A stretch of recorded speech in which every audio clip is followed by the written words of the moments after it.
এলাকার কৃতি সন্তান, এলাকার গৌরব, সকলের হৃদয়ের স্পন্দন, কোকিল কণ্ঠস্বর, অনর্গল বক্তা জনাব ফালাহাজ হযরত মাওলানা আবুল হায়াত সাহেব মহতরামকে গুরুত্বপূর্ণ আলোচনা রাখার জন্য বিনীত অনুরোধ করছি।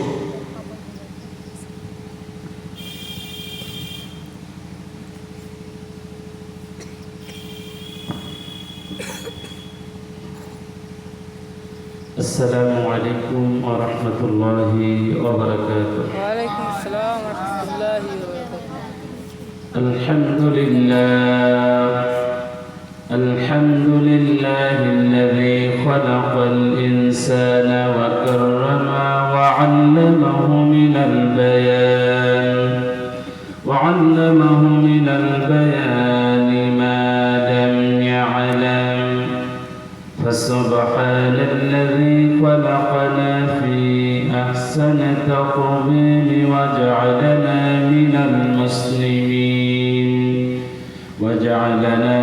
المسلمين وعطانا نعمة الإسلام، ونشهد أن لا إله إلا الله وحده لا شريك له، ونشهد أن سيدنا وحبيبنا ومولانا محمدا عبده ورسوله الذي أرسله بالحق بشيرا ونذيرا وداعيا إلى الله بإذنه وسراجا منيرا.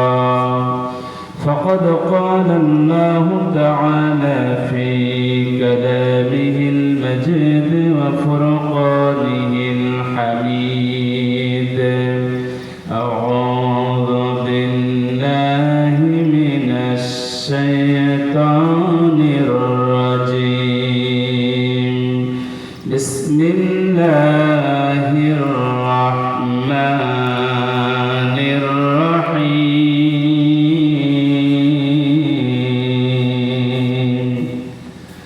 قد أفلح المؤمنون الذين هم في صلاتهم خاشعون والذين هم عن اللغو معرضون والذين هم للزكاة فاعلون والذين هم لفروجهم حافظون.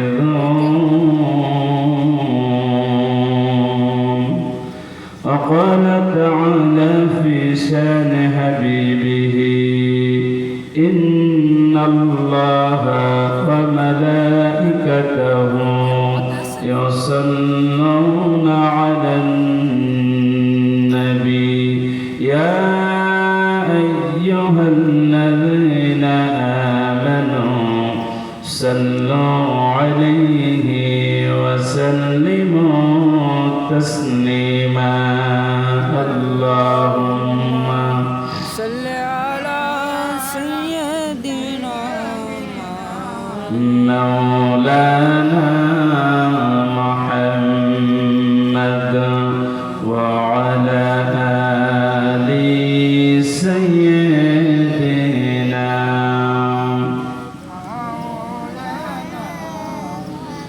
आकाश होते चाँद से मामीनार कोले आधार राते उठलो जेन चाँदेर चेहरा गजले চাঁদের চিরাগ জ্বলে গুলশানে আজ বদলেরা গেছে শিরিন কালা तमाम জাহান্নামের তারে জানাই লাখো সালাম, জানাই লাখো সালাম। আল্লাহুম্মা সাল্লি আলা মাওলানা মুহাম্মদ ওয়া আলা আলি সাইয়্যিদিনা।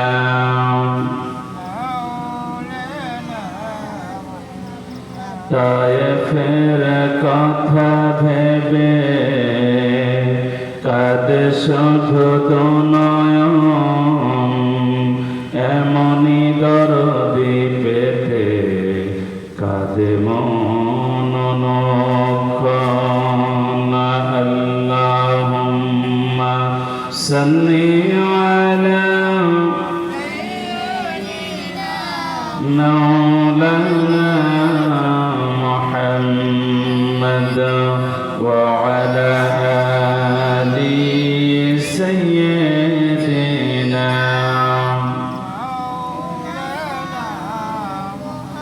بلغ العلا بكماله كشف الدجى بجماله حسنت جميع خصاله صلوا عليه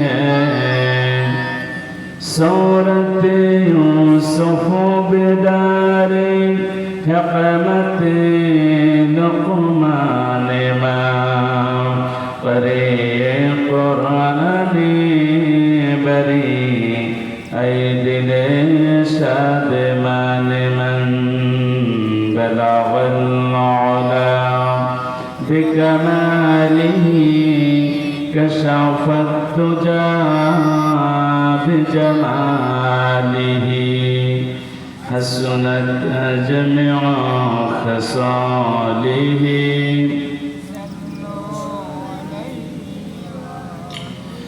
কি ব্যাপার, রাসূলের শানে এই প্রশংসামূলক বাক্যগুলো আমরা কি সবাই পড়তেছি? তো আপনাদের আওয়াজ শুনে মনে হচ্ছে রাত বেশি হয়ে যাচ্ছে, দ্রুত মাহফিল শেষ করে দিলে অনেক খুশি হবেন। অথবা মসজিদের ইমাম সাহেব ফতোয়া দিয়েছে বক্তা একা পড়লে যথেষ্ট হয়, শ্রোতাদের পড়ার কোনো দরকার নেই।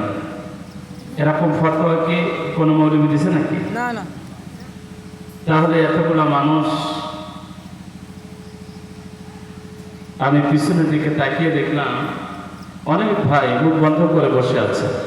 সামনের কিছু ভাই ঠোঁট নড়ে, তবে আওয়াজ বের হচ্ছে না। কি বের হচ্ছে না? আওয়াজ বের হচ্ছে না।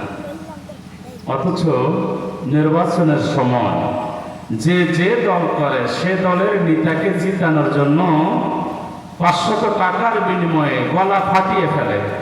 অমুক নেতার চরিত্র ফুলের মতো পবিত্র, অথচ নেতা এক ওয়াক্ত নামাজও পড়ে না।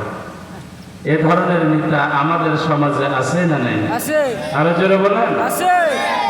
ইয়াউমা নাদউ কুল্লু উনাসিম বিইমামিহিম। আল্লাহ রাব্বুল আলামিন কোরআনুল কারীমের 17 নম্বর সূরা সূরা বনী ইসরাঈল 71 নম্বর আয়াত, জোরে বলেন কয় নম্বর আয়াত? কিয়ামতের ময়দানে লক্ষ কোটি কোটি মানুষ যখন আল্লাহ রাব্বুল আলামিনের সামনে হিসাবের জন্য দাঁড়িয়ে যাবে, ওই সময় আল্লাহ রাব্বুল আলামিন প্রত্যেক বান্দাকে নিতা সহকারে ডাক দিবেন। যারা বলেন কি সহকারে? নিতা সহকারে। এখন আপনি মাথা খাটিয়ে চিন্তা করেন তো, যে নেতা জীবনে নামাজ পড়ে নাই, রোজা রাখে নাই, শরীয়তের বিধানগুলো সঠিকভাবে পালন করে নাই, ওই নেতা যদি কিয়ামতের ময়দানে আপনার সাথে আল্লাহর দরবারে হাজির হয়ে যায়, আপনার আমার অবস্থা তখন কি হবে? আল্লাহ রাব্বুল আলামিন ডাক দিয়ে বলবে, বান্দারে তোমার নেতা জীবনে নামাজ পড়ে নাই, রোজা রাখে নাই, শরীয়তের বিধানগুলো সঠিকভাবে পালন করে নাই, অথচ এই নেতার চরিত্র সারাটা জীবন কেন ফুলের সাথে তুলনা করছে না? জবাব না দেওয়া পর্যন্ত জান্নাতে যাওয়া যাবে কিয়ামতের কঠিন মুসিবতের সময় কর্মী তখন নেতার মুখের দিকে তাকিয়ে বলবে, নেতাজি দুনিয়ায় তোমার প্রশংসা করার কারণে, তোমার পক্ষে স্লোগান দেওয়ার কারণে কিয়ামতের কঠিন মুসিবতের সময় আল্লাহ রাব্বুল আলামিনের কাছে আমাদের জবাব দিতে হচ্ছে। মেহেরবানি করে আমাদের সম্পর্কে আল্লাহর কাছে কিছু বলো। কার কাছে? আল্লাহর কাছে। নেতা তখন বলতে পারবে তো? না। যে নেতার আদর্শের সৈনিক বলে মানুষের সামনে গর্ব আর অহংকার করেন, আছে না নাই? আছে। আমি অমুক নেতার সৈনিক। কে? আমি অমুক নেতার সৈনিক, এ কথা বলে মানুষের সামনে ফখর করে, অহংকার আর গর্ব করে, আমি অমুক নেতার সৈনিক। যে নেতার সৈনিক হয়ে, যে নেতার আদর্শ লালন করে সারাটা জীবন স্লোগান দিলেন, ওই নেতা কিয়ামতের ময়দানে আপনার জন্য আল্লাহর দরবারে কিছু বলতে পারবে না। নেতা তখন বলবে, কর্মীরা দুনিয়ায় তো এমনি এমনি আমার প্রশংসা করো নাই, 500 টাকার বিনিময়ে 1000 টাকার বিনিময়ে তুমি আমার পক্ষে স্লোগান দিয়েছিলা, সুতরাং কিয়ামতের ময়দানে তোমার অবস্থা যেরকম আমার অবস্থা। وأقبل بعضهم على بعض يتساءلون আল্লাহু আকবার।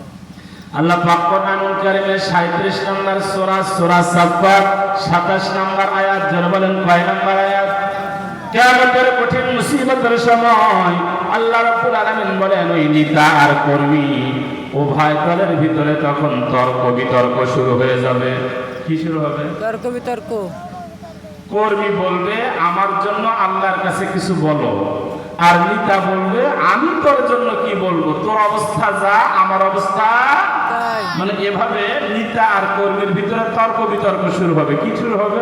তর্ক বিতর্ক।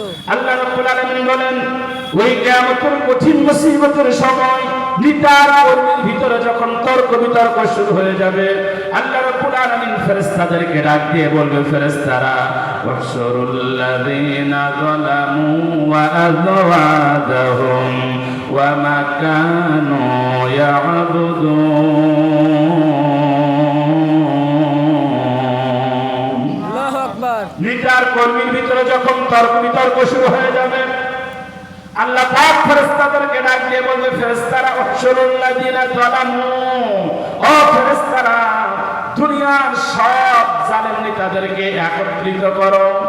যেরকম কারা? জালেম নেতারা। জালেম নেতা কারে বলে? যে সমস্ত নেতারা অন্যায়ভাবে ভালো মানুষের উপরে, অন্যায়ভাবে আলেমদের উপরে অত্যাচার, নির্যাতন আর জুলুম করেছে, ওদেরকে জালেম বলে। ওদেরকে কি বলে? জালেম। আল্লাহ রাব্বুল আলামিন কিয়ামতের কঠিন মুসিবতের সময় ফেরেশতাদেরকে অর্ডার করবে, ফেরেশতারা দুনিয়ার সব জালেম নেতাদেরকে একত্রিত করো। আল্লাহ পাকের অর্ডারে কিয়ামতের ময়দানে ফেরেশতারা যখন দুনিয়ার সব জালেম নেতাদেরকে একত্রিত করবে, কিয়ামতের ময়দানে লক্ষ কোটি কোটি মানুষগুলা তাকিয়ে তাকিয়ে দেখবে, ওই জালেম নেতার কাতারের সামনের দিকে দাঁড়িয়ে আছে নমরুদ। যেরকম কে দাঁড়ানো? নমরুদ। আরো যারা বলেন নমরুদ। কারণ আমার জাতির পিতা ইব্রাহিম আলাইহিস সালামের উপরে সারাটা জীবন যে অত্যাচার এবং জুলুম করেছিল, ওই নেতার নাম কি? নমরুদ। আরো যারা বলেন জালেম নেতার কাতারের সামনে দাঁড়িয়ে আছে কে? নমরুদ। কিয়ামতের ময়দানে মানুষগুলা তাকিয়ে দেখবে, নমরুদের পিছনে দাঁড়িয়ে গেছে ফেরাউন। যেরকম কে? ফিরাউন। কারণ নবী মুসা আলাইহিস সালামের উপরে সারাটা জীবন যে অত্যাচার আর জুলুম করেছিল, তার নাম কি? ফিরাউন। মানুষগুলা তাকিয়ে তাকিয়ে দেখবে, ওই নমরুদের পিছনে দাঁড়িয়ে গেছে ফেরাউন, আর ফেরাউনের পিছনে দাঁড়িয়ে আছে আবু জাহেল। যেরকম কে? আবু জাহেল। কারণ আমার নবী মুহাম্মদ সাল্লাল্লাহু আলাইহি ওয়াসাল্লামের উপরে সারাটা জীবন যে অত্যাচার আর নির্যাতন করেছিল, তার নাম কি? আবু জেহেল। কিয়ামতের ময়দানে লক্ষ কোটি কোটি মানুষগুলা তারা তাকিয়ে তাকিয়ে দেখবে, ওই জালেম নেতা নেতার কাতারের শেষের দিকে দাঁড়িয়ে আছে। 2024 সালের 5 আগস্টের আগে 16 বছর যাবতীয় দেশের আলেমদের উপরে যারা অত্যাচার আর নির্যাতন জুলুম করেছিল, ওই জালেম নেতারা নমরুদের কাতারে দাঁড়িয়ে গেছে। আমার ভাইরা, দুনিয়ার সব জালেম নেতাদেরকে কিয়ামতের ময়দানে ফেরেশতারা যখন আল্লাহ পাকের ওয়াদারে যখন একত্রিত করবে, এক জায়গায় করবে, আল্লাহ রাব্বুল আলামিন এবার অর্ডার করবে ফেরেশতারা, ওয়া আযওয়াজাহুম ওয়া মা কানু ইয়াবুদুন।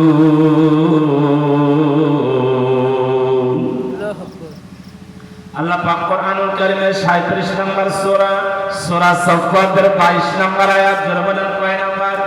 22 নম্বর। দুনিয়ার সব জালেম নেতাদেরকে কিয়ামতের ময়দানে যখন এক জায়গায় করা হবে, আল্লাহ পাক এবার ফেরেশতাদেরকে অর্ডার করবে, ফেরেশতারা ওই জালেম নেতার কাতারে ওদের কর্মীদেরকে নিয়ে আসো।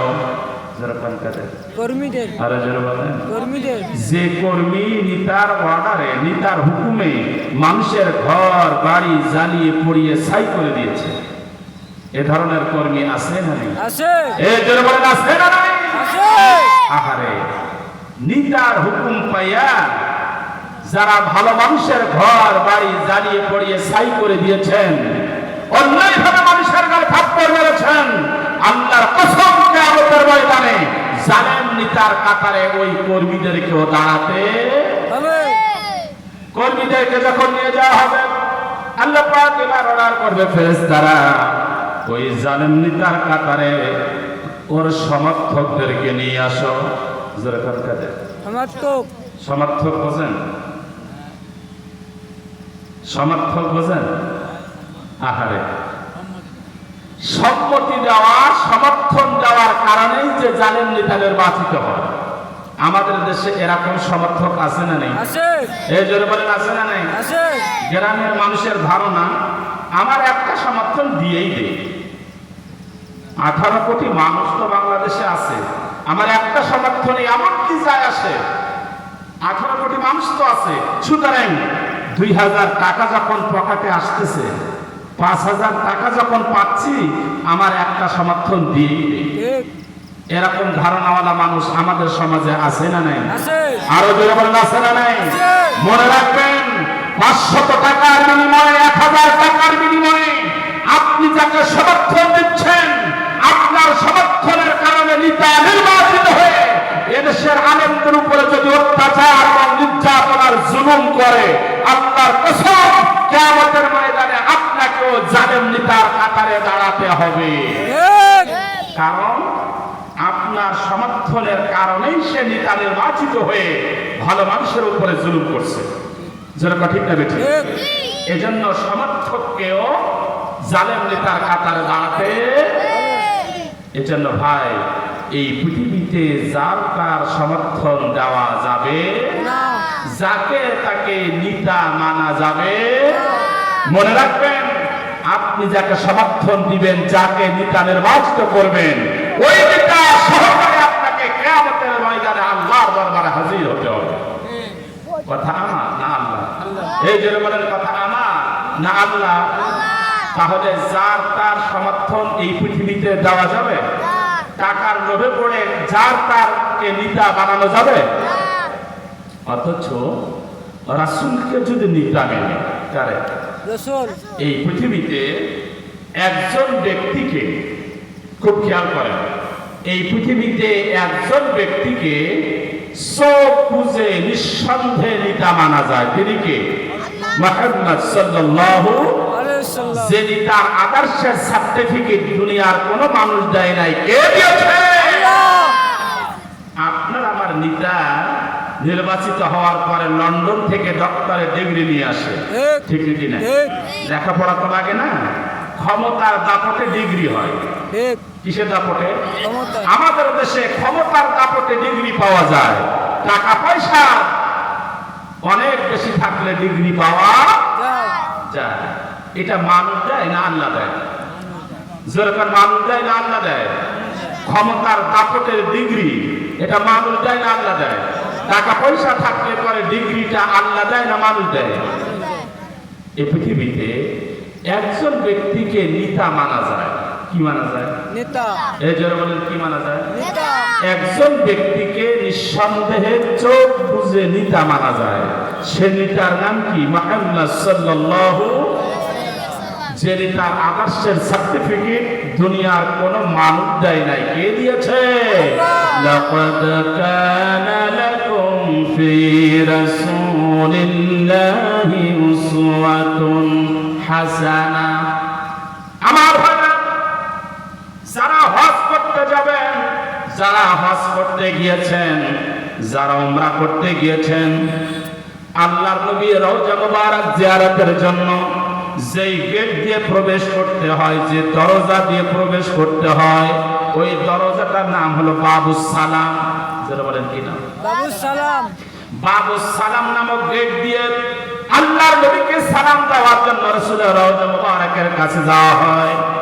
এই বাবুস সালাম নামক গেটের দরজার উপরে ডান পাশে দেখবেন সুন্দর করে কোরআনে কারীমের এই আয়াতটা লেখা, বিসমিল্লাহির রহমানির রহিম, লাকাদ কানা লাকুম ফি রাসূলিল্লাহি উসওয়াতুন হাসানা। আমি যখন হজ শেষ করে, আমার মুআল্লিম ছিল মহিবুল্লাহ ভাই, আমার মনটা ব্যাকুল হয়ে গেল আল্লাহ রাসূলের রওজা মুবারক জিয়ারত করার জন্য। মদিনাতুল মুনাওয়ারায় পৌঁছানোর পরে মহিবুল্লাহ ভাইকে বললাম, ভাই আমার মনটা আর মানে না, রাসূলের রওজা দেখতে চাই। আমাকে নিয়ে যখন বাবুস সালাম নামক গেটের কাছে চলে গেল, বাবুস সালাম নামক গেটের দিকে তাকায়া দুই চোখের পানি ছেড়ে দিয়ে কান্দি, আল্লাহ, এটা তো সেই দরজা, এটা তো সেই গেট, যে গেটের কাছে জিবরাইল এসে আল্লাহর নবীকে দাঁড়িয়ে সালাম দিত। আল্লাহর নবী যখন ঘরের ভিতর থেকে সালামের জবাব দিত, জিবরাইল তখন এই গেট দিয়ে রাসূলের কাছে প্রবেশ করত। আমি গেটের কাছে দাঁড়িয়ে গেলাম, দুই চোখের পানি ছেড়ে দিয়ে কাঁদতেছি। হঠাৎ করে দরজার উপরে নজর করে তাকিয়ে দেখলাম কোরআনে কারীমের এই আয়াতটা লেখা।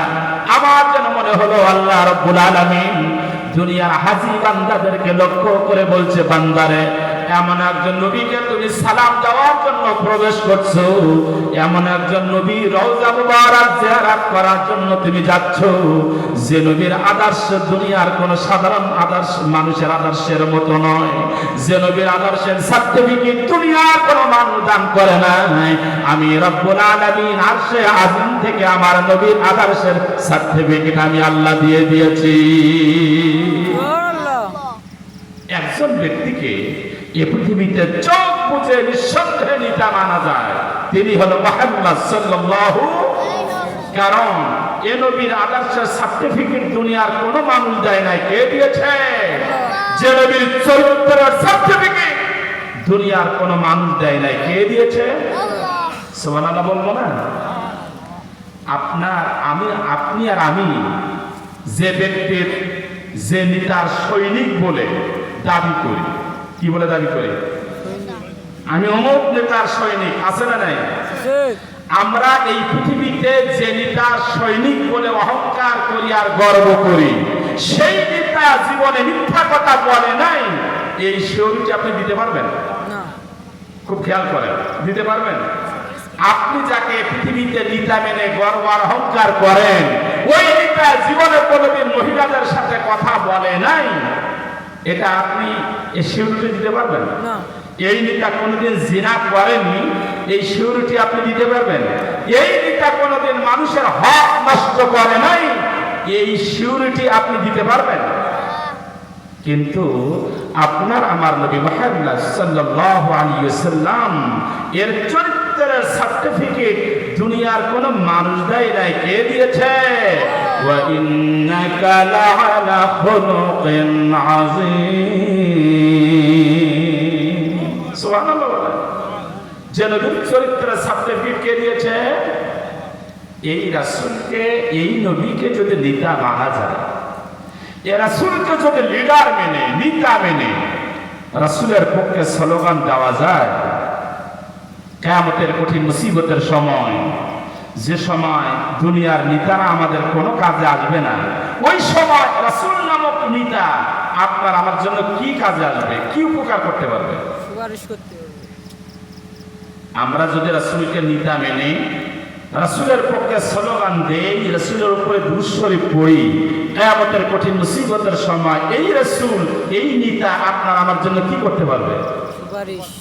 عن ابن مسعود رضي الله تعالى عنه قال قال النبي صلى الله عليه وسلم أول الناس بيوم القيامة أقدرهم على الصلاة أو كما قال النبي صلى الله عليه وسلم আল্লাহ রাসূল বলেন কিয়ামতের কঠিন মুসিবতের সময় যেদিন সূর্যের 12টা মুখ উদয় হবে, সমস্ত জমিনগুলি যখন তামার ন্যায় হয়ে যাবে, গুনাহগারদের মগজগুলো যখন নাক কান বেয়ে বেয়ে পড়তে থাকবে, কিয়ামতের ময়দানে লক্ষ কোটি কোটি মানুষ শুধু পানি দাও রে পানি দাও বলে চিৎকার করবে। ওই কঠিন মুসিবতের সময় ওই উম্মত সর্বপ্রথম আমার সুপারিশ পেয়ে যাবে, যে উম্মত দুনিয়ার বুকে আমি নবী আমার উপরে বেশি বেশি দুরূদ শরীফ পড়েছে। রাসূলের শাফাআতের প্রয়োজন আছে না নাই? কার কার আছে? হাত উঁচু করেন তো। আহারে, রাসূলের শাফাআত যদি আপনার আমার নসিবে জুটে যায়, তাহলে এর চেয়ে কি ভাই আর কিছু চাওয়ার আছে? হে রাসূল তোমাকে ভালোবাসি, অন্তরে শুধু মুখে নয়, জান্নাতের আশায় নয় হে রাসূল, জাহান্নাম কেউ ডরি না। হে রাসূল তোমাকে ভালোবাসি, অন্তরে শুধু মুখে নয়, জান্নাতের আশায় নয় হে রাসূল, জাহান্নাম কেউ ডরি না, জান্নাতের আশায় নয় হে রাসূল, জাহান্নাম কেউ ডরি না। তোমাকে পাওয়ার আশায়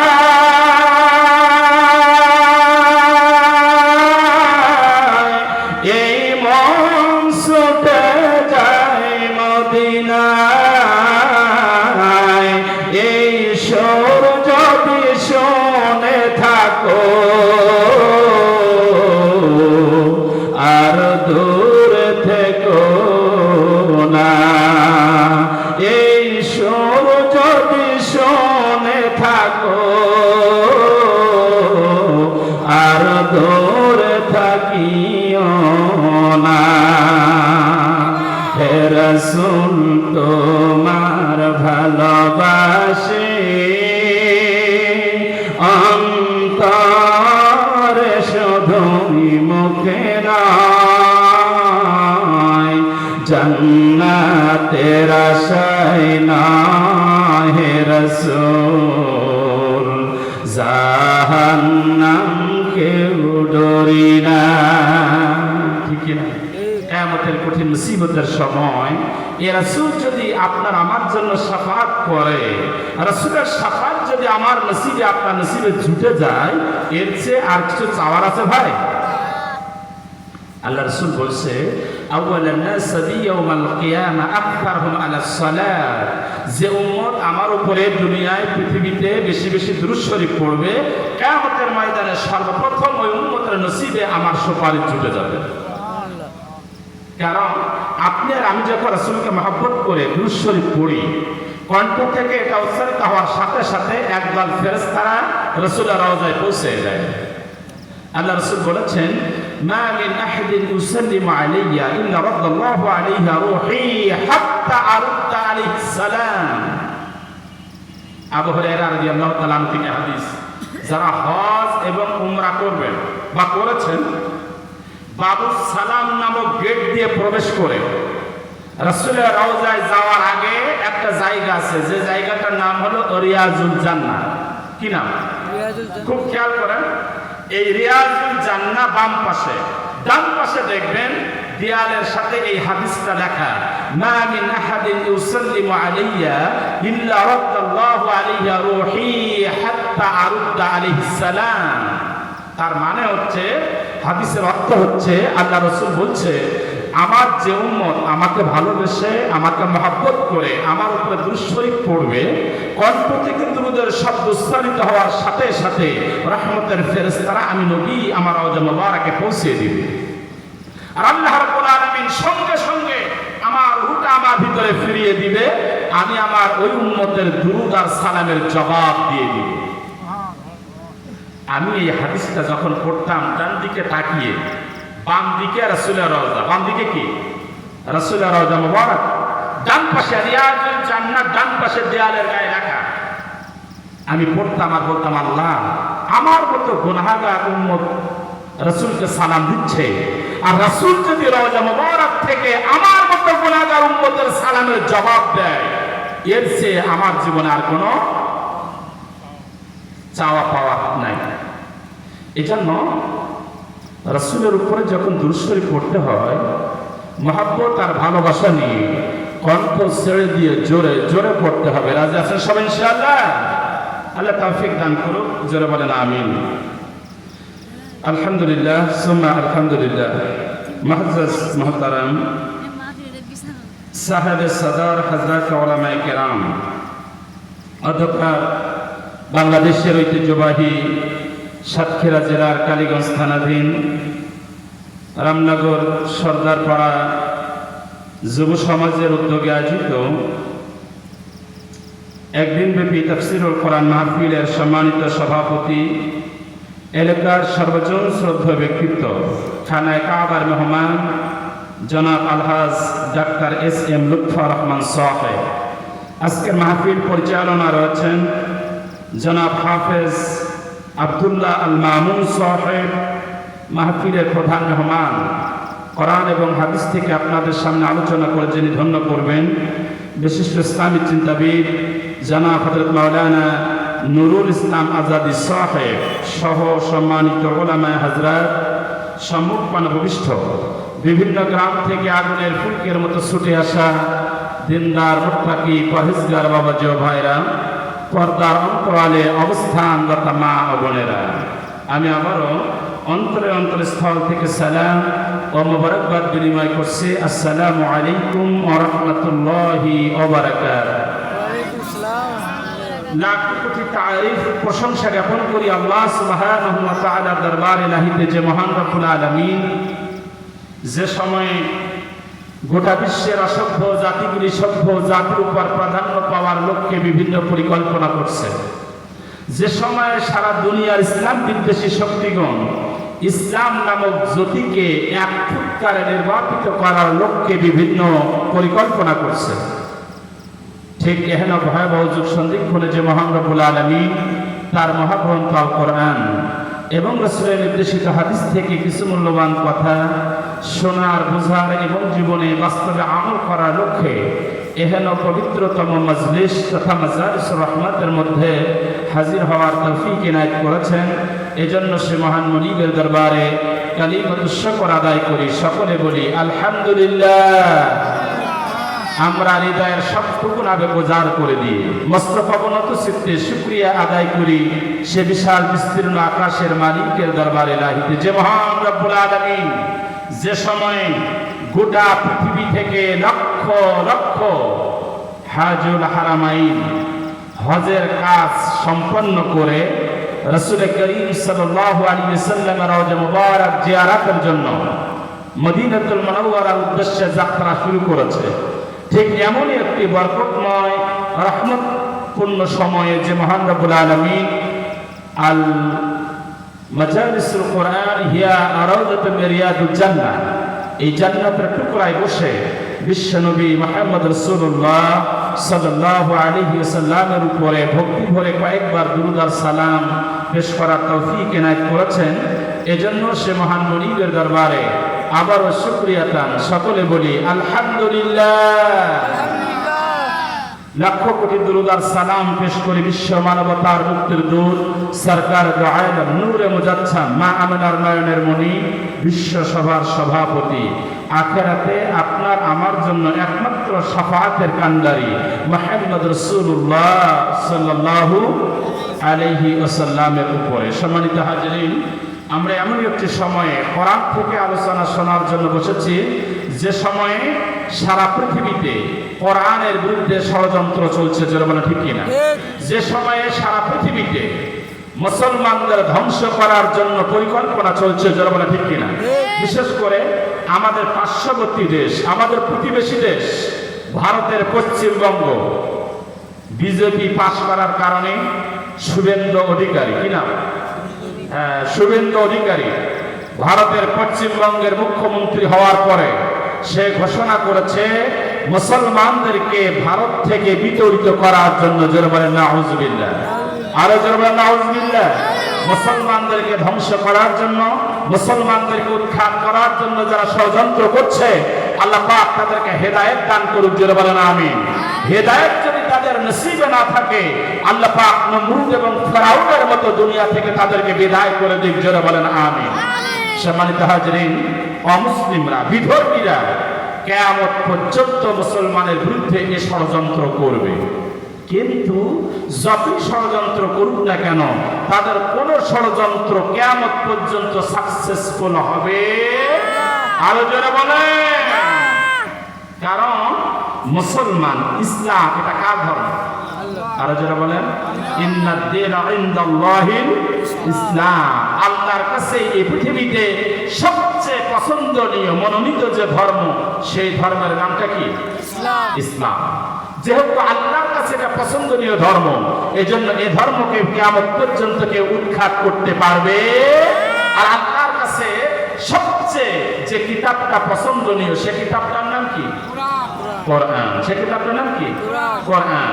সুতরাং আপনার কাছে যে কিতাবটা সবচেয়ে বেশি পছন্দনীয়, সেই কোরআনকে পৃথিবী থেকে কিয়ামত পর্যন্ত কেউ ধ্বংস করতে ঘোষণা কার?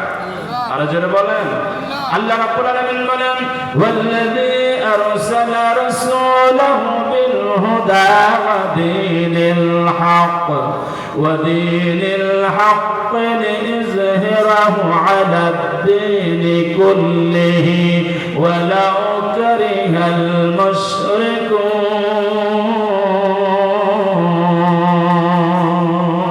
আল্লাহু আকবার। আল্লাহ পাক বলছে আরসালা রাসূলাহু বিল হুদা, আমি আমার রাসূলকে পাঠিয়েছি, সাথে দিয়েছে হুদা। মা'আল হুদা আল কোরআনুল কারীম। এখানে হুদা শব্দের অর্থ হলো কোরআন। যারা বলেন কি? আল্লাহ পাক বলছে রাসূলের কাছে আমি এই হুদা দান করেছি এই কারণে লিইযহিরাহু আলাদ-দীনি কুল্লিহি, পৃথিবীর ভিতরে যত দিন আছে, যত ধর্ম আছে, সমস্ত ধর্মের উপরে আমার রাসূল কোরআন দিয়ে তার ধর্ম ইসলামকে পৃথিবীর ভিতরে শ্রেষ্ঠ প্রমাণ করবে। সুবহানাল্লাহ বলবো না? ঘোষণা কার? আরো জোরে বলেন ঘোষণা কার? এজন্য কিয়ামত পর্যন্ত মুসলমানদেরকে এই পৃথিবী থেকে কেউ ধ্বংস করতে, কোরআনকে এই পৃথিবী থেকে কিয়ামত পর্যন্ত কেউ মুছে দিতে, কারণ কোরআন পাঠিয়েছেন কে? আর আল্লাহ পাক কোরআন পাঠিয়েছে। আর কোরআন নামক এই আলো আল্লাহ দুনিয়ায় দিয়ে, সুইচটা আল্লাহ দুনিয়ায় দেয় নাই, কাছে রেখেছে। সুবহানাল্লাহ বলবো না? ইন্না নাহনু নাযালনা যিকরা ওয়া ইন্না লাহু লাহাফিজুন। আল্লাহ পাক বলছে এই কোরআন নামক আলো আমি আল্লাহ দুনিয়ায় পাঠিয়েছি, আর সংরক্ষণের ব্যবস্থা আমি আল্লাহ করেছি। সুবহানাল্লাহ বলবো না? সুতরাং যে জিনিসটা আল্লাহ পাক হেফাজতের দায়িত্ব নিয়েছেন, সেই জিনিসটা পৃথিবী থেকে কেউ মুছতে পারে? পৃথিবী থেকে কেউ ধ্বংস করতে পারে? কেউ পৃথিবী থেকে ধ্বংস করতে পারবে না। এজন্য আমাদের উচিত হচ্ছে সেই দিনকে আল্লাহর জমিনে বিজয়ী করার জন্য সংগ্রাম করা, চেষ্টা এবং সাধনা করা। যারা বলেন কি করা? চেষ্টা এবং সাধনা করা। এটা যদি আমরা করতে পারি তাহলে আপনার জমিন আল্লাহ দ্বীনকে আল্লাহ প্রতিষ্ঠিত করে দেবেন বলে ওয়াদা করেছে। যেরকম সুবহানাল্লাহ।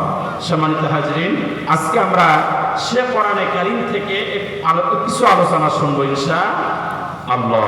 আমি স্টেজে উঠে ওই কোরআনুল কারীম থেকে কয়েকটি আয়াত আপনাদের সামনে তেলাওয়াত করেছি।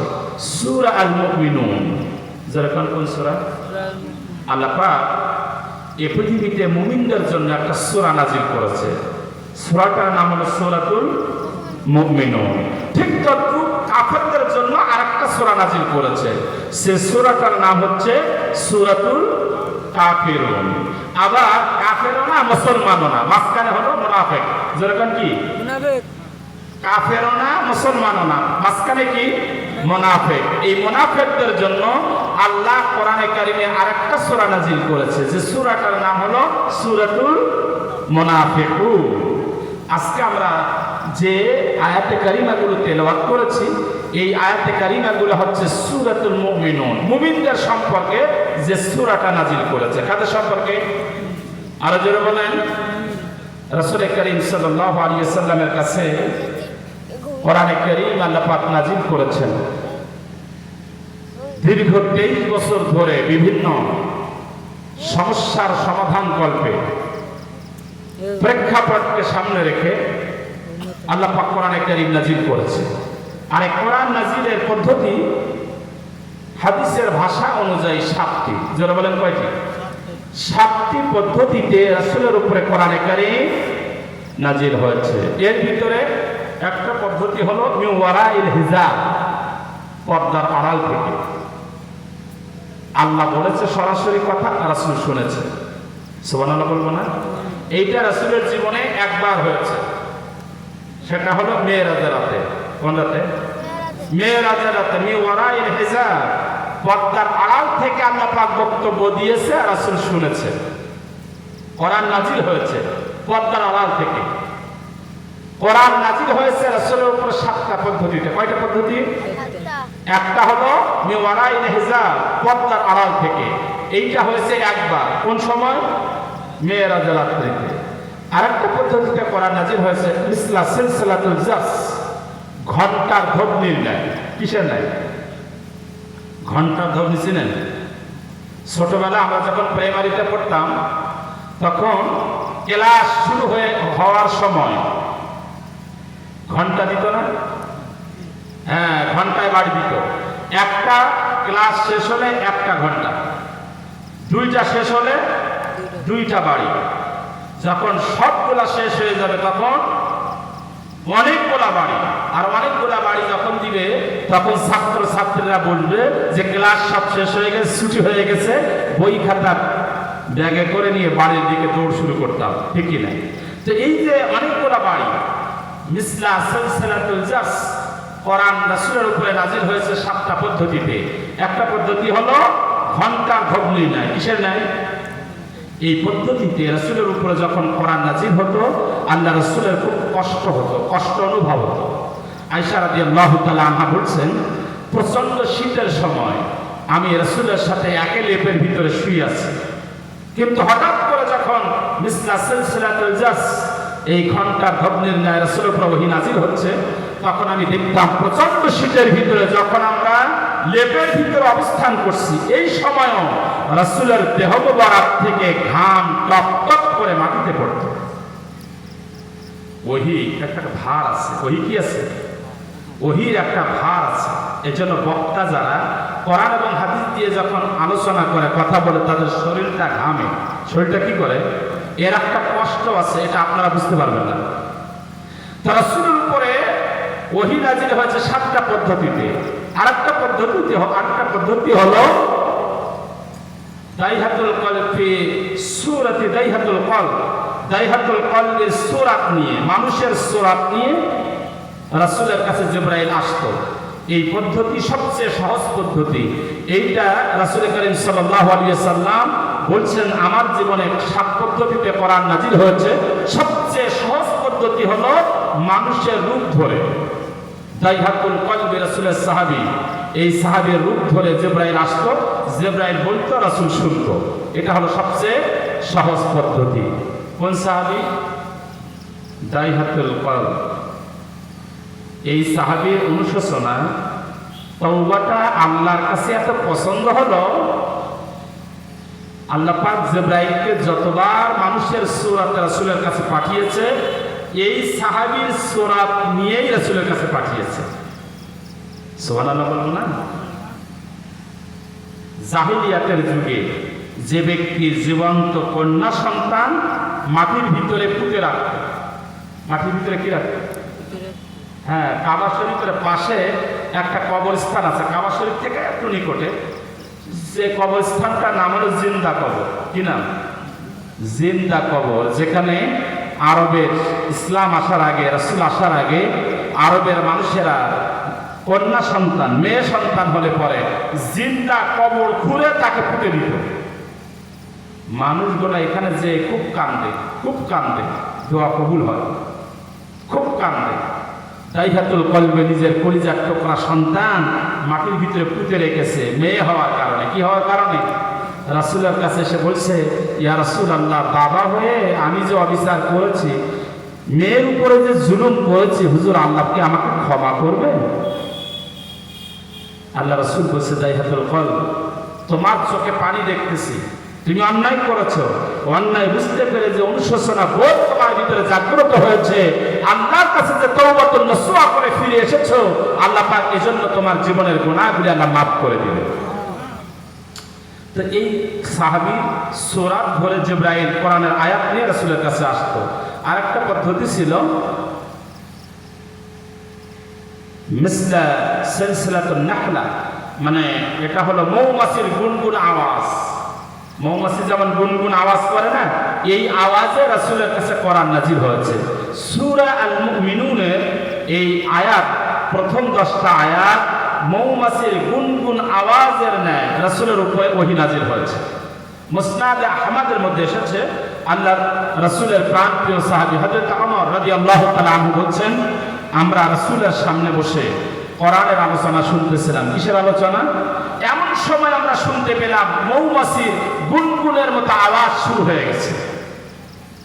হযরত ওমর রাদিয়াল্লাহু তাআলা আনহু বলেন, মৌমাছির গুনগুন আওয়াজ যখন শুরু হয়ে গেল, আমরা তাকিয়ে দেখলাম আল্লাহ রাসূলের চেহারা মোবারক লাল বর্ণ ধারণ করেছে। আল্লাহ নবী সাথে সাথে আমাদের দিকে মুখখানা ফেরায়া, আমাদের থেকে মুখখানা ফেরায়া কিবলার দিকে ফিরিয়ে দিলেন। কোন দিকে? কাবার দিকে ফিরিয়ে দিলেন। আল্লাহ রাসূল কাবার দিকে মুখ করে দীর্ঘ সময় বসে থাকলেন। আমরা বুঝতে পারলাম আল্লাহ রাসূলের উপরে আল্লাহর পক্ষ থেকে ওহী নাযিল হচ্ছে। দীর্ঘ সময় রাসূল বসে থাকলেন। বসে থাকার কিছুক্ষণ পরে আল্লাহ নবী আমাদের দিকে মুখখানা ফেরায়া একটু হেসে দিলেন। কি দিলেন? মৃদু হেসে দিলেন। সুনানে আহমদের মধ্যে হাদিস এসেছে, আল্লাহর নবীর সাহাবী হযরত ওমর রাদিয়াল্লাহু তাআলা আনহু বলেন, আল্লাহর নবী যখন আমাদের দিকে ফিরিয়ে যখন মিষ্টি হেসে দিলেন, আমরা জিজ্ঞাসা করলাম, ইয়া রাসূলুল্লাহ, ইয়া হাবিবাল্লাহ, আপনার উপরে বুঝি আল্লাহর পক্ষ থেকে ওহী নাযিল হচ্ছিল? আল্লাহর নবী ডাক দিয়ে বলছে, ওমর, আমার উপরে আল্লাহর পক্ষ থেকে সূরা আল মুমিনুনের 10টা আয়াত নাযিল হয়েছে। কয়টা? 10টা আয়াত নাযিল হয়েছে। আল্লাহ রাব্বুল আলামিন এই সূরা আল মুমিনুনের 10টা আয়াতের ভিতরে আমার উম্মতের ভিতরে যাদের মধ্যে 7টা গুণ থাকবে, জোরে বলেন কয়টা গুণ?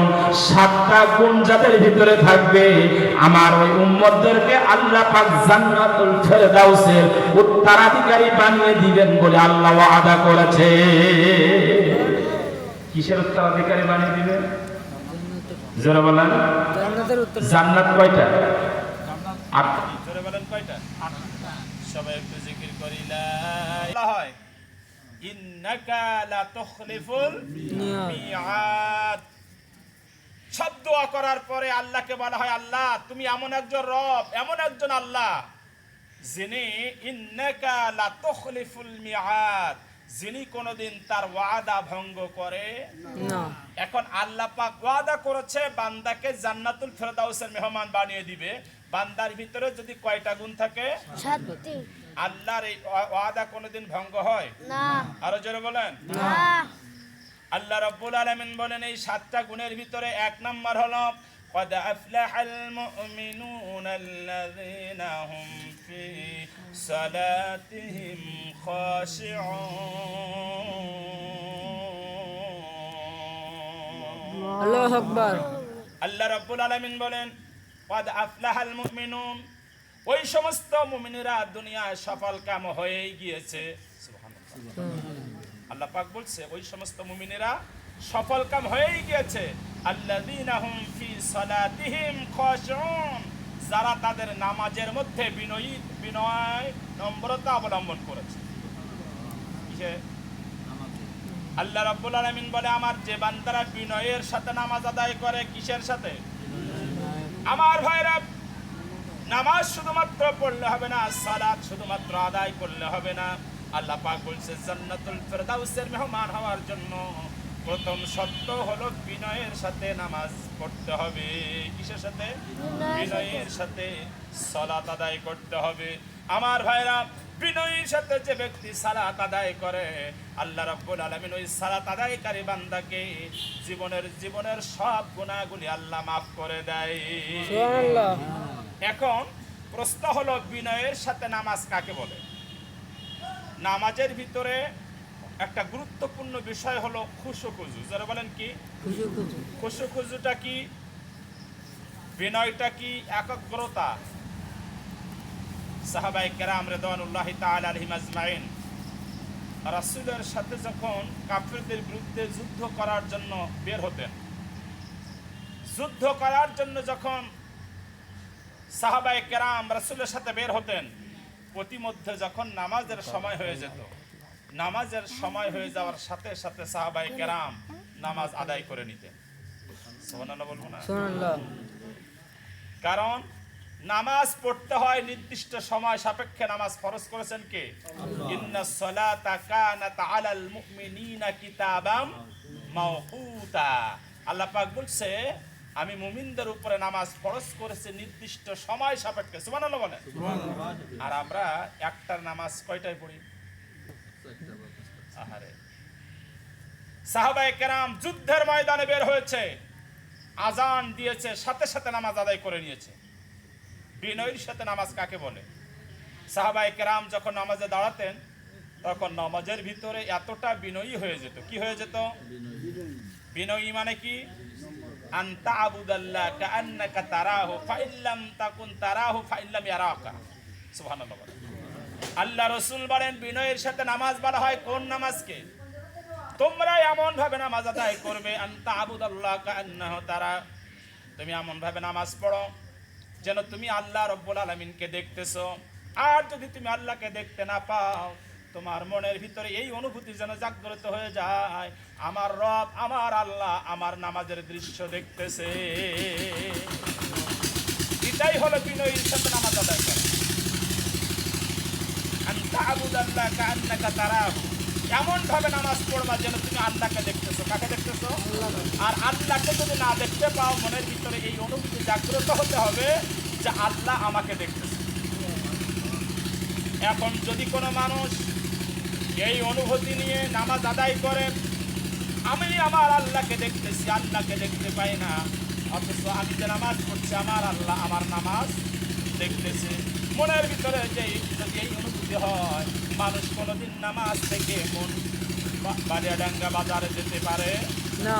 আমরা অনেকে নামাজ পড়ি আর মন থাকে বাজারে, আছে না নাই? আছে। নামাজ পড়ি মসজিদে, মন থাকে বাড়ি, আছে না নাই? আছে। কারণ কি? নামাজ পড়ি ঠিক, কিন্তু নামাজের ভিতরে একাগ্রতা নাই, খুশুখুশুটা নাই, স্থিরতা নাই। সেটা বলেন ঠিক না? এজন্য আল্লাহ পাক বলছেন জান্নাতুল ফেরদাউসের মেহমান হওয়ার জন্য 1 নাম্বার শর্ত হলো মাদা আফলাহাল মুমিনুনা আল্লাযীনা হুম ফি সালাতিহিম খাশিউন। আল্লাহু আকবার। ওই সমস্ত মুমিনরা সফলকাম হয়ে গেছে যারা তাদের নামাজের ভিতরে বিনয় অবলম্বন করেছে, বিনয়ের সাথে নামাজ পড়েছে। আল্লাহ রাসূল বলেছেন দুনিয়ার কোনো মানুষ যখন, দুনিয়ার কোনো বান্দা যখন বিনয়ের সাথে নামাজ আদায় করে আর সিজদায় চলে যায়, إذا سجد ابن آدم زال الشيطان وهو يبقي يقول أمر ابن آدم بالسجود فسجد فله الجنة وأمرت بالسجود فسيفعل النار كما قال النبي صلى الله عليه وسلم আল্লাহ রাসূল বলেন দুনিয়ার কোনো মানুষ যখন বিনয়ের সাথে নামাজ আদায় করে বিনয়ের সাথে সালাতের ভিতরে যখন সিজদায় চলে যায় ইজা সাজাদা ইবনে আদম জালা শয়তান ওই সময় ওহুয়া ইয়াবকি ইয়াকুল উমিরা ইবনে আদম বিসসুজুদ ফাসাদাদা ফালাহুল জান্নাত আল্লাহ রাসূল বলেন শয়তান এই পৃথিবীতে সবচেয়ে বেশি কাঁদতে থাকে ওই সময় যখন আল্লাহর কোনো বান্দা বিনয়ের সাথে আল্লাহর কুদরতি পায়ে সিজদায় চলে যায়। তার মানে শয়তানের কাছে সবচেয়ে অপছন্দ হলো সিজদা দেওয়া, যারা বলেন কি দেওয়া, আর আল্লাহর কাছে এই পৃথিবীতে সবচেয়ে যে আমলটা বান্দার পছন্দনীয় সেটা হলো কি, সিজদা করা। কারণ বান্দা সিজদা করে কপাল মাটিতে রাখে কারে খুশি করার জন্য, ওয়াদাহাল জাবহাতু আলাল আরদি লিরদাতিল্লাহ, বান্দা তার নিজের কপাল মাটিতে রাখে আল্লাহকে খুশি করার জন্য, যারা বলে ঠিক কিনা। আল্লাহ রাসূল বলেছেন আমার মাওলাকে খুশি করার জন্য বান্দা যখন কপালটা মাটিতে রাখে আল্লাহ রাব্বুল আলামিন ওই বান্দার জীবনের গুনাহগুলো সবচেয়ে বেশি মাফ করে দেয়। এজন্য আম্মাজান আয়েশা সিদ্দিকা রাদিয়াল্লাহু তাআলা আনহা নবীজির কাছে জিজ্ঞাসা করেছিল, ও আল্লাহর নবী, আল্লাহ পাক বান্দার গুনাহ কোন সময় বেশি মাফ করে? সুবহানাল্লাহ বলবো না? সুবহানাল্লাহ।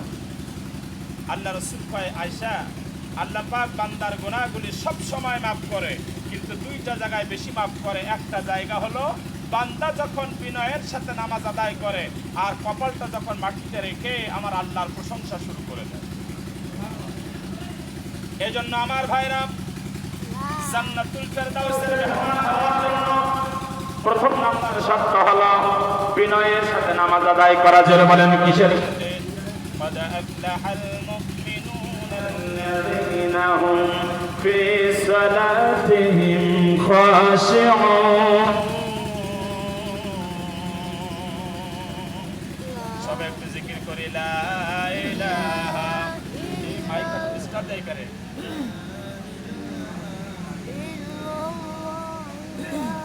লা ইলাহা ইল্লাল্লাহ মুহাম্মাদুর রাসূলুল্লাহ সাল্লাল্লাহু আলাইহি ওয়াসাল্লাম। আল্লাহ রাসূল বলেছেন দুনিয়ার কোন মানুষ যখন বিনয়ের সাথে নামাজ আদায় করে আল্লাহ রাব্বুল আলামিন ওই নামাজি ব্যক্তির জীবনের সব গুনাহগুলি আমার আল্লাহ মাফ করে দেয়।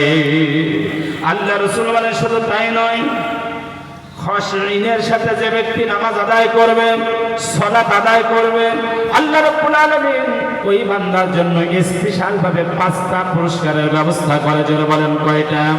قال النبي صلى الله عليه وسلم من حافظ على الصلاة أكرمه الله ب5 خصال يرفع عنه ضيق الموت وعذاب القبر إلا بيمينه ويمر على صراط كالبرق ويدخل الجنة بغير حساب أو كما قال النبي صلى الله عليه وسلم। আল্লাহ রাসূল বলেন বিনয়ের সাথে যে ব্যক্তি নামাজ আদায় করে আল্লাহ রাব্বুল আলামিন ওই নামাজি ব্যক্তির জন্য 5টা পুরস্কারের ব্যবস্থা করে। যারা বলেন কয়টা? 1 নম্বর পুরস্কার হলো ইয়ারফু আনহু দিকাল মাউত, আল্লাহ রাব্বুল আলামিন তার মৃত্যুর যন্ত্রণা আল্লাহ উঠায় আনেন। সুবহানাল্লাহ বলবো না? কিসের যন্ত্রণা? মৃত্যুর যন্ত্রণা। মৃত্যুর যন্ত্রণা আছে তো না? সবচেয়ে বড় যন্ত্রণা হলো কিসের যন্ত্রণা? মৃত্যুর যন্ত্রণা। আল্লাহ রাসূল দুনিয়া থেকে যাওয়ার আগে আয়েশা রাদিয়াল্লাহু তাআলা আনহার মুখের দিকে তাকিয়ে বারবার বলতেছিল, ইন্না লিল মাউতি সাকরাত, ইন্না লিল মাউতি সাকরাত, নিশ্চয় মৃত্যুর যন্ত্রণা রয়েছে, নিশ্চয় মৃত্যুর যন্ত্রণা। আল্লাহ রাসূল বলেছে যে ব্যক্তি বিনয়ের সাথে নামাজ আদায় করবে ইয়ারফু আনহু দিকাল মাউত, আল্লাহ পাক তার মৃত্যুর আযাব আল্লাহ উঠিয়ে নেবেন। 2 নম্বর হলো আযাবাল কবর, আল্লাহ রাব্বুল আলামিন তার কবরের আযাব আল্লাহ পাক maaf করে দিবে। কিসের আযাব? আরো জোরে বলেন। কবরের আযাব আছে না নাই? আহলুস সুন্নাত ওয়াল জামাতের আকীদা হচ্ছে আযাবুল কবর হাক্কুন, কবরের যে আযাব এটা সত্য। আহলুস সুন্নাত ওয়াল জামাতের এটা আকীদা। আল্লাহ রাসূল বলছে মানুষকে যখন কবরে রাখা ইজা উকুবিলাল মাইয়িত, আতাহুমা লাকানা ফাইজ লিসানিহি ফায়াকুলান লাহুম রাব্বুকা, তোমার রব কে? লোকটা যদি নামাজি হয়ে যায়, বিনয়ী হয়ে যায়, সঙ্গে সঙ্গে মুখ দিয়ে বেরিয়ে যাবে রব্বি আল্লাহ, আমাদের রব হলো আমার আল্লাহ। সুবহানাল্লাহ। 2 নাম্বার ওয়া মা দীনুকা, তোমার দিন কি?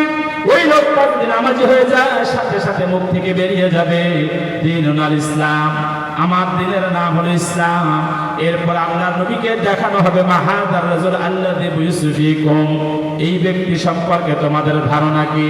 আল্লাহ রাসূল বলেন লোকটা যদি নামাজি হয়ে যায়, সাথে সাথে মুখ দিয়ে বেরিয়ে যাবে ওয়া নবিয়ুনা মুহাম্মদ সাল্লাল্লাহু আলাইহি ওয়াসাল্লাম, উনি তো আমাদের নবী মুহাম্মদ সাল্লাল্লাহু আলাইহি ওয়াসাল্লাম। যখন নামাজি ব্যক্তি কবরের প্রশ্নের জবাবগুলো সঠিকভাবে দিয়ে দিবেন, ফেরেশতা মুমিন ব্যক্তির জন্য 4th নাম্বার প্রশ্ন হবে, তুমি এটা জানলে কি করে? এই যে তোমার নবী, তুমি এটা বুঝলে কি করে? লোকটা বলবে কারাতু কিতাবাল্লাহ ফাআমানতু বিহি ওয়া সাদ্দাকতু, আমি আল্লাহর কোরআন পড়েছি আর কোরআন অনুযায়ী সাক্ষী দিতেছি। যেরকম সুবহানাল্লাহ। সবাব যখন চলে আসবে, সাথে সাথে ফায়ুলাতু মুনাদি আনিস সামাই আন সাদাকা আব্দি ফাফরিশু মিনাল জান্নাত আলবিসু মিনাল জান্নাত আফতাহু লাহু বাবা ইলাল জান্নাহ। একজন ঘোষণাকারী ঘোষণা করবে, আমার বান্দা সত্য কথা বলেছে, সুতরাং কবরের ভিতরে জান্নাতের একটা ফরশ বিছানা তার কবরে বিছায়া দাও, জান্নাতি পোশাক তাকে পরায়া দাও, জান্নাতের ভিতর জান্নাতের দরজাগুলো তার কবরের দিকে খুলে দাও, কিয়ামত পর্যন্ত যেন জান্নাতি নিয়ামত কবর থেকে সে ভোগ করতে পারে। আল্লাহ পাক আমাদেরকে এই ধরনের প্রশ্নের জবাব দেওয়ার তৌফিক দান করুন। যারা বলেন আমিন। কবরের আযাব হবে না যদি সে নামাজি হয়। যারা বলেন কি হয়? ইয়ারফু আনহু দিকাল মাউত আযাবাল কবর ওয়া ইল্লাহ বিয়ামিনিহি। আল্লাহ রাসূল বলে 3 নাম্বার পুরস্কার হবে যদি নামাজি হয়। আল্লাহ পাক কিয়ামতের কঠিন মুসিবতের সময় সামনের দিক থেকে ডান হাতে তার আমলনামা দিয়ে দিবে। ওয়া ইয়ামুরু আলা সিরাতিকাল বার। 4th নাম্বার পুরস্কার হবে, আল্লাহ রাসূল বলেন পুলসিরাত বিজলির মতো পার হয়ে আল্লাহর জান্নাতি মেহমান হয়ে যাবে। ওয়া ইদখিলুল জান্নাতা বিগাইরি হিসাব। আর যদি আমলনামায় 2টা গুনাহ না থাকে, কয়টা গুনাহ? 2টা গুনাহ যদি আমলনামায় না থাকে, আশা করা যায় আল্লাহ রাব্বুল আলামিন তাকে জান্নাতি মেহমান হিসেবে কবুল করে নেবে। এই 2টা গুনাহের ভিতরে একটা গুনাহ হলো শিরকের গুনাহ। একটা গুনাহ কিসের গুনাহ? শিরকের গুনাহ। 2 নাম্বার গুনাহ হলো আমলনামায় যদি হক করে এবার বান্দার হক নষ্ট করার গুনাহ না থাকে। কিসের হক? এই জোরে বলো। বান্দার হক। ভাই হয়ে ভাইয়ের হক আছে না নাই? আছে। প্রতিবেশী হয়ে প্রতিবেশীর হক আছে না নাই? আছে। বাবা হয়ে ছেলে মেয়ের হক আছে না নাই?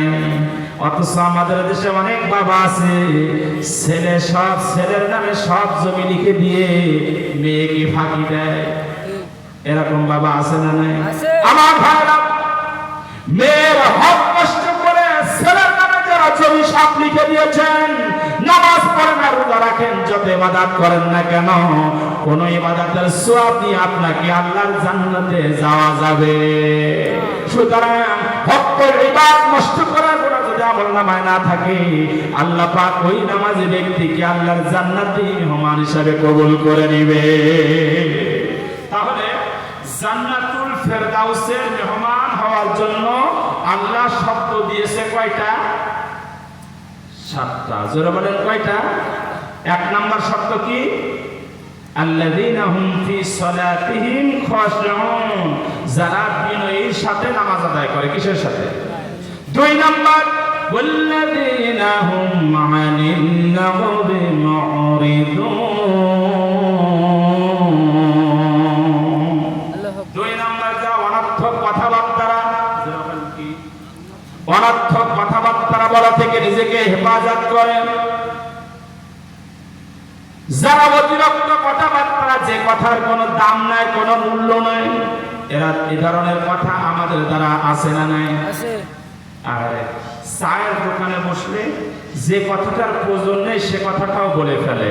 আর এই অনর্থক কথাবার্তার ভিতর দিয়েই গীবতের জন্ম নেয়। কিসের জন্ম নেয়? গীবত। অনর্থক কথাবার্তা, বেশি কথার ভিতর দিয়েই পরনিন্দা, সমালোচনা, গীবতের জন্ম নেয়। যারা বলেন ঠিক না ঠিক? আর এই গীবত, সমালোচনা এমন একটা গুনাহ, যে গুনাহটা হলো কবিরা গুনাহ। যারা বলেন কিসের গুনাহ? শুধু কবিরা গুনাহ না, কবিরা গুনার কিছু ক্লাসিফিকেশন আছে, কিছু স্তর আছে। সেই স্তরের ভিতরে প্রথম স্তর হলো গীবত। যারা বলেন কি? হ্যাঁ, চায়ের দোকানে বসে অমুক হুজুরের বিরুদ্ধে গীবত আছে না নেই? আছে। আহারে, অমুক হুজুরের বিরুদ্ধে গীবত, অমুক মানুষের বিরুদ্ধে গীবত, ওরা সব জাহান্নামী, আমরা সব জান্নাতি। আছে না এরকম? আছে। ওরা সব জাহান্নামী, আমরা সব। ভাই, মানুষের বিরুদ্ধে গীবত আর সমালোচনা, মানুষ যে কিয়ামতের ময়দানে জাহান্নামে যাবে, জাহান্নামে যাবে যে কারণগুলোর ভিতরে সবচেয়ে বড় যে কারণগুলো থাকবে, এর ভিতরে একটা হলো গীবত করা। যারা বলেন কি করা? সমালোচনা করা। এই সমালোচনা পুরুষও করে, মহিলারাও। রাসূল বলেছে, আল গীবাতু আশাদ্দু মিনাজ যিনা। জিনা করলে যে গুনাহ হয়, গীবত করলে তার চেয়ে বড় গুনাহ হয়। তার চেয়ে কি? আল গীবাতু আশাদ্দু মিনাল কতল। একজন মানুষকে হত্যা করলে যে গুনাহ হয়, গীবত করলে তার চেয়ে বেশি গুনাহ আমলনামায় লেখা হয়। খবরদার, এই সমালোচনা, মানুষের পরনিন্দা করা, গীবত করা যাবে। এই গীবত পুরুষেরাও করে, মহিলারাও। ঠিক বলো না ভুল বলো? ঠিক কি ভুল? একই টিউবওয়েলে যদি 3 জন মহিলা কলস নিয়ে পানি আনার জন্য আসে, দেখবেন ওই গ্রামের সব সংবাদ নেওয়া সহজ না কঠিন? আরো যারা বলেন, এজন্য আমরা রাসূল ঈদুল আজহা অথবা ঈদুল ফিতরে নামাজ পড়ার জন্য যখন ঈদগাহ দিকে যাচ্ছে, একদল মহিলা সমাজ রাসূলের সামনে, রাসূল বললেন, ইয়া মা'শারান নিসা তাসাদ্দাকনা ফাইন্নী উরিতু কুন্না আকতারু আহলুন নার। আল্লাহ রাসূল বলে, হে মহিলা সমাজ, তোমরা বেশি বেশি দান সদকা করো, কারণ আমি রাসূল মেরাজে দেখে আসলাম পুরুষের তুলনায় মহিলারা বেশি জাহান্নামী। পুরুষের তুলনায় কারা জাহান্নামী? মহিলারা। ফাকুলনা বিমা ইয়া রাসূলুল্লাহ। মহিলা সমাজ বলল, ওগো আল্লাহর নবী, কোন কারণে পুরুষের তুলনায় আমরা বেশি জাহান্নামে যাব? আল্লাহ রাসূল বলেন, পুরুষের তুলনায় মহিলারা 2টা কারণে বেশি জাহান্নামে যাবে। যারা বলেন কয়টা? ওয়ালা তুকসিনাল লানা ওয়া তাকফুনাল আশিরা। 2টা কারণে মহিলারা বেশি বেশি জাহান্নামে যাবে। 1 নাম্বার কারণ হলো স্বামীর দেওয়া জিনিস পছন্দ না করা। এ ধরনের মহিলা আপনাদের গ্রামে নেই, আমার গ্রামে আছে। আহারে, ঈদের সময় স্বামী যদি 3000 টাকার কাপড় কিনে দেয়, কয় হাজার? বাড়ি আসলেই কাপড়টা হাতে নিয়ে বলবে, তোমার চোখ নষ্ট হয়ে গেছে। এই পুরুষ শাড়ি কি মানুষই পরে? 3000 টাকা লাগবে না, 2500 টাকা আমার কাছে দিও, আমি নিজেও চলে যাবো বালিয়াডাঙ্গা বাজারে, পছন্দ না হলে নাজিমগঞ্জ। এ ধরনের মহিলা আছে না নাই? আমার মা বোনেরা কান খাড়া করে শোনেন, 2টা কারণে পুরুষের তুলনায় মহিলারা বেশি জাহান্নামে যাবে। 1 নাম্বার কারণ হলো স্বামীর দেওয়া জিনিস পছন্দ। قال النبي صلى الله عليه وسلم إني رأيت ليلة السابع امرأة معلقة بلسانها فقلت ما شأنها يا جبرائيل فقال إنها كانت تزوجران بلسانها ورأيت أخرى معلقة بيديها وهي التي تفسد بغير إذن زوجها ورأيت أخرى معلقة برجليها وهي التي تخرج بغير إذن زوجها كما قال النبي صلى الله عليه وسلم. আল্লাহ রাসূল বলেন, মেরাজের রজনীতে জিবরাইল আলাইহিস সালামের সাথে আমি যখন জাহান্নামের পায়ে দিয়ে যাইতেছিলাম, কিসের পায়ে দিয়ে? জাহান্নামের পায়ে দিয়ে যাইতেছিলাম, আমি তাকিয়ে দেখলাম একদল মহিলা 2 পা এক জায়গায় করে আগুনের শিকল দিয়ে পেঁচানো। তখন তোমার শানুহা ইয়া জিবরাইল, আমি বললাম, জিবরাইল, এই মহিলাদের এত বড় শাস্তি কেন, অপরাধটা কি? জিবরাইল কয়, হুজুর গো, ওয়াহিয়াল্লাতী তাখরুজু বিগাইরি ইজনি যাওজিহা। সারা জীবন স্বামীর দেওয়া জিনিস পছন্দ হয় নাই, নিজে চয়েস করার জন্য বালিয়াডাঙ্গা টু নাজিমগঞ্জ, নিজে চয়েস করার জন্য মার্কেটে ঘোরাঘুরি করত, যার কারণে আল্লাহ পাকের অর্ডারে আগুনের শিকল পেঁচায়া জাহান্নামের ভিতরে তার দুই পা এক জায়গায় করে রাখা হয়েছে। আমার মা বোনেরা, জাহান্নামে যাওয়ার কারণ হলো দুইটা। এক নাম্বার কারণ হলো স্বামীর দেওয়া জিনিস পছন্দ না করা, দুই নাম্বার কারণ হলো গীবত আর সমালোচনা করা। কি করা? গীবত আর। এজন্য আল্লাহ পাক এই অনর্থক কথা, এই গীবত পরনিন্দা থেকে আল্লাহ আমাদেরকে হেফাজত করুক। জোরে বলেন আমিন। আল্লাহ পাক বলেন এই কাজ থেকে নিজেকে যারা ফারেক রাখবে, যারা হেফাজত রাখবে, আল্লাহ রাব্বুল আলামিন তাদেরকে জান্নাতুল ফেরদাউসের উত্তরাধিকারী বানিয়ে দিবেন। 3 নাম্বার, ওয়াল্লাযীনা হুম লিয-যাকাতি ফাঈলুন। 3 নাম্বার, জান্নাতুল ফেরদাউসের মেহমান হওয়ার জন্য, জান্নাতুল ফেরদাউসের উত্তরাধিকারী হওয়ার জন্য 3 নাম্বার শর্ত হলো যারা যাকাত প্রদানে আগ্রহী। কিসে? যাকাত। আরে যারা বলেন আমাদের দেশে যাকাত প্রদানে আমরা আগ্রহী আছি? যাকাত যখন দেওয়ার সময় হয়, বিশেষ করে এই ফতোয়াটা রোজার সময় আসে। কিসের সময়? 12 মাস যাকাত দেওয়া যায়। 12 মাস যে কোনো সময় যাকাত দেওয়া যায়। তো রমজান মাসে যাকাত দিলে সওয়াবটা একটু বেশি হয়, যার কারণে এই যাকাতের মাসলা সবচেয়ে বেশি আসে রমজান মাসে। কোন সময়? হুজুরের কাছে এমন ভাবে ফতোয়া জিজ্ঞাসা করবে যেন যাকাত না দিতে হয়। ঠিক না? ঠিক। এটা হলো কিয়ামতের একটা আলামত। এটা কি? আরো যারা বলেন, আল্লাহ রাসূল বলেন দুনিয়ার ভিতরে যে আযাব আর গজব আসে 14টা কারণ। যারা বলেন কয়টা? এর ভিতরে 4 নাম্বার কারণ হলো ইজাত তহিদাল ফায়ুদু আলাম ওয়াল আমানাতু মাগনামান ওয়াজ যাকাতু মাগরামান। 3 নাম্বার, ওয়াজ যাকাতু মাগরামান, যে দেশের মানুষগুলো যাকাত দেওয়া জরিমানা মনে করবে। কি মনে করবে? যাকাত দেওয়া জরিমানা মনে করবে, ওই দেশের উপরে আল্লাহর পক্ষ থেকে আযাব আর গজব নেমে আসবে। আমাদের দেশটা হলো গরিব দেশ।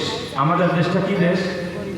গরিব দেশ হওয়ার পরেও ইসলামী ব্যাংকের রিপোর্ট অনুযায়ী বাংলাদেশে গরিব দেশ, তারপরেও ব্যাংকে যে পরিমাণ টাকা রাখা হয়, ডিপোজিট টাকাগুলা থেকে যদি সরকার যাকাত উত্তোলন করত আইন করে, যেরকম কি করে?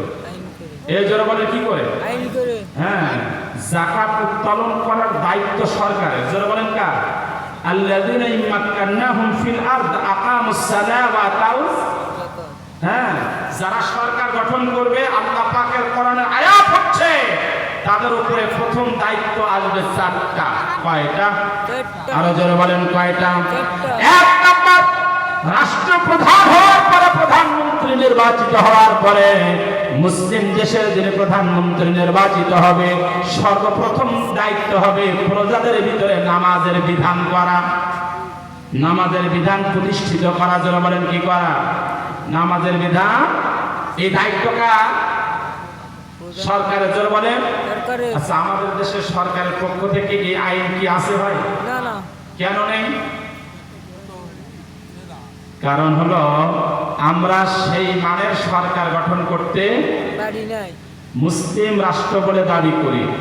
ইসলামী স্টেট যদি কায়েম হয়ে যেতে সমাজে, সর্বপ্রথম সরকারের পক্ষ থেকে পার্লামেন্টে, সংসদ ভবনে আইন পাস হতো, বালেগ বালেগা নারী পুরুষের উপরে নামাজ বাধ্যতা করে দেওয়া হলো। যদি না পড়ে জরিমানা দিতে হবে। কি দিতে হবে? শাস্তির বিধান সেখানে রাখা হতো। এই প্রথা যদি চালু হতো, দেশে নামাজের সংখ্যা, নামাজির সংখ্যা কম হতো না বেশি হতো? বেশি। আরো যারা বলেন বেশি। কিন্তু আমাদের দেশে দুঃখের বিষয়, সেই মুসলিম, সেই ইসলামী স্টেট আমরা কায়েম করতে, ইসলামী রাষ্ট্রের যিনি প্রধানমন্ত্রী হবে, সরকার হবে, তার 2 নাম্বার কাজ হবে ধনীদের সম্পদ থেকে যাকাতের টাকা উত্তোলন করে গরিবের ভিতরে বিতরণ করবে। কাদের ভিতরে? আরো যারা বলেন, ধনীদের থেকে টাকা, যাকাতের টাকা আইন করে উত্তোলন করে গরিবের ভিতরে বিতরণ করে দিবে। এটা দায়িত্ব টাকার সরকারের। যারা বলেন দায়িত্ব কার? ইসলামী ব্যাংকের একটা রিপোর্ট হচ্ছে বাংলাদেশ গরিব দেশ, এরপরেও যে টাকাগুলো বিভিন্ন ব্যাংকে ডিপোজিট রাখা আছে, এই টাকাগুলো থেকে যদি সরকারিভাবে আইন করে যাকাত উত্তোলন করা সম্ভব হতো, বাংলাদেশে প্রতি বছর ৮০,০০০ কোটি টাকা যাকাত উত্তোলন সম্ভব হতো। কত টাকা গো? এই জোরে বলেন ভাই। বাংলাদেশে থানা কয়টা? না, বাংলাদেশে থানা ছিল ৪৯৫। এই নতুন আবার ৫টা থানা হয়েছে। ওই বগুড়া মোকামতলা একটা থানা হয়েছে, এভাবে 5টা থানা হওয়ার পরে এখন থানা ৫০০। কয়টা?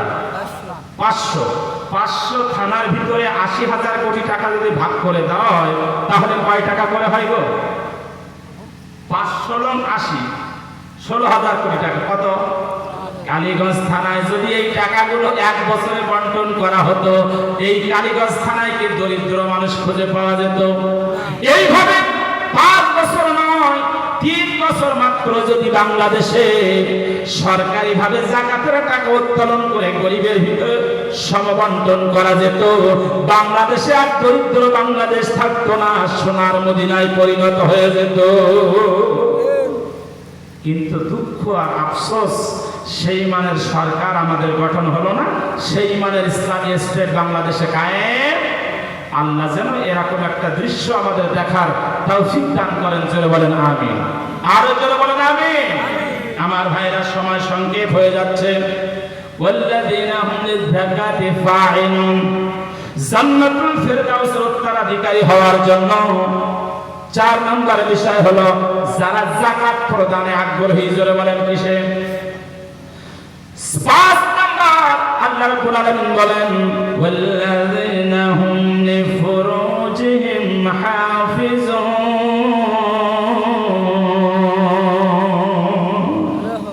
এই পৃথিবীতে পুরুষ এবং মহিলা যারা তাদের লজ্জাস্থানকে হেফাজত করবে। কিসের হেফাজত করবে? আরো যারা বলেন, যারা নারী এবং পুরুষ উভয়ের ক্ষেত্রে এই আয়াতটা আল্লাহ পাক বলেন, যারা আমার বান্দার ভিতরে যারা নিজের লজ্জা স্থানকে হেফাজত করবে। আমার বন্ধুরা, বর্তমান সময়ে আমাদের দেশের যে অবস্থা, মহিলারা যেভাবে বেপর্দা অবস্থায় চলাফেরা করতে শুরু করে দিয়েছে, আমাদের দেশে বর্তমান সময়ে এই সরকার গভর্নমেন্ট ক্ষমতায় আসার পরে 6 দিনে 9টা ধর্ষণ।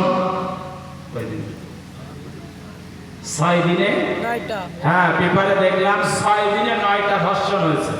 শুধু ধর্ষণ না, ধর্ষণ করে মার্ডারও করা হয়েছে। শিশু ধর্ষণ করে কি করা হয়েছে? 6 দিনে কয়টা? 6 দিনে 9টা। মহিলারা যেভাবে চলাফেরা করছে, যেভাবে বেপর্দা অবস্থায় পৃথিবীর এই দেশে চলাফেরা করছে, জান্নাতুল ফিরদাউস পাওয়া তো দূরের কথা, জাহান্নামের সর্বনিম্ন জায়গায় এদের অবস্থান হবে। জোরে কোন ঠিক না বেঠি? রাসূল বলছে, যে ব্যক্তি পৃথিবীতে 2টা জিনিসের হেফাজতের দায়িত্ব নেবে। কয়টা জিনিসের?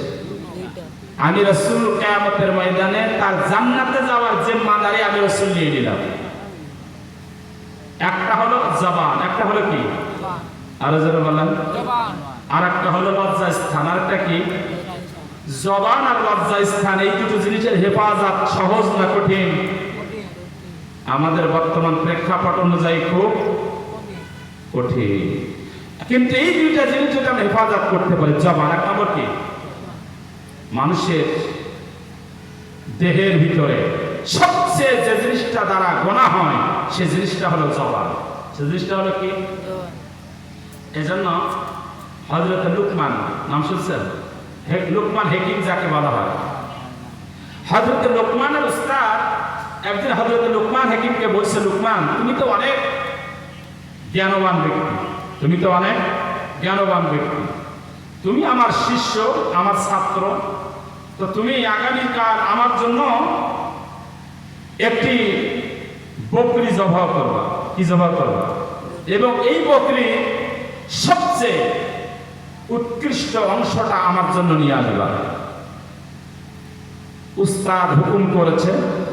হযরত লুকমান উস্তাদের হুকুম অনুযায়ী পরের দিন একটা বকরি ছাগল জবাহ করছে।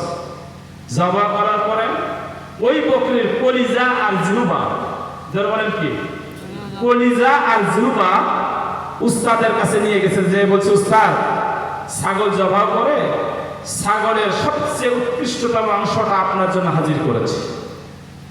তো উস্তাদ কলিজা আর জিহ্বা পাওয়ার পরে হযরত লুকমানের মুখের দিকে তাকিয়ে বলছে, লুকমান, আগামীকাল তুমি আমার জন্য আবার একটা বকরি ছাগল জবাই করবা এবং ওই ছাগলের সবচেয়ে নিকৃষ্টতম অংশটা তুমি আমার জন্য নিয়ে আসবা। কি নিয়ে আসবা? আজকে তো সবচেয়ে ভালো সবচেয়ে উৎকৃষ্ট অংশটা নিয়ে এসেছো, আগামীকাল একটা ছাগল জবাই করে ওই ছাগলের নিকৃষ্টতম খারাপ জিনিসটা আমার জন্য নিয়ে আসবা। হযরত লুকমান পরের দিন আর একটা ছাগল জবাই করে ছাগলের কলিজা আর জিহ্বা এই দুইটা উস্তাদের কাছে নিয়ে বলছে, উস্তাদ ছাগলের সবচেয়ে খারাপ নিকৃষ্ট অংশটা আপনার জন্য নিয়ে এসেছে। উস্তাদ এই দুইটা জিনিস পাওয়ার পরে বলছে, লুকমান, তোমাকে ছাগল জবাই করতে বললাম, ছাগলের উৎকৃষ্টতম ভালো অংশটা তুমি কলিজা জিহ্বা নিয়ে আসলা, আবার খারাপ জিনিসটাও কলিজা জিহ্বা নিয়ে আসলা, কারণটা কি? হযরত লোকমান হাকিম বলছে, উস্তাদ কোন মানুষের কোন ব্যক্তির যদি কলিজার জিহ্বাটা ভালো হয়ে যায়, ওর সে উৎকৃষ্টতম ব্যক্তি আর পৃথিবীতে। আর যদি কোন ব্যক্তির কলিজা আর জিহ্বাটা খারাপ হয়ে যায়, ওর সে খারাপ আর আল্লাহর জমিনে। এই দুইটা জিনিস হেফাজত করার দায়িত্ব যে ব্যক্তি নিবে, রাসূল বলছে আমি তার জন্য জান্নাতের জিম্মাদারি নিয়ে নিলাম। সুবহানাল্লাহ বলেন। এজন্য সম্মানিত হাজিরিন, প্রধান মেহমান স্টেজে এসেছে, গুরুত্বপূর্ণ আলোচনা রাখবেন এবং আমাদের আরো একজন মেহমান আপনাদের এলাকার কৃতি সন্তান, আগামী দিন কৃষ্ণনগর ইউনিয়নের ভবিষ্যৎ রাহবার বলে আমরা মনে করছি। আমার শ্রদ্ধেয় বড় ভাই অধ্যাপক মোশাররফ হোসেন চৌধুরী সাহেব স্টেজে এসেছেন, আপনাদের কাছে দোয়া নিবেন এবং কিছু কথা বলবেন। আমরা সকল উলামায়ে হযরতের কথাগুলো আমলের নিয়াতে শুনবো ইনশাআল্লাহ। আমি মাত্র 5টা পয়েন্টে এসেছি, আর বাকি আছে 2টা পয়েন্ট। কয়টা পয়েন্ট? যে 2টা পয়েন্ট মোশাররফ ভাইয়ের জন্য খুব কার্যকর বিষয়। কি? হ্যাঁ, যারা জনপ্রতিনিধি হবে তাদের জন্য 2টা পয়েন্ট। তো যেহেতু প্রধান মেহমান এসেছেন, উনি গুরুত্বপূর্ণ আলোচনা রাখবেন, তবে আমি আবার কোন স্টেজে এরকম প্রতিনিধি জনপ্রতিনিধি মানে আগামী দিন চেয়ারম্যান, এমপি, উপজেলা চেয়ারম্যান ক্যান্ডিডেট স্টেজে পেলে এই 2টা পয়েন্ট থেকে মানে উল্টে চলে যাব, শেষের দিক থেকে আগার দিকে উঠবো।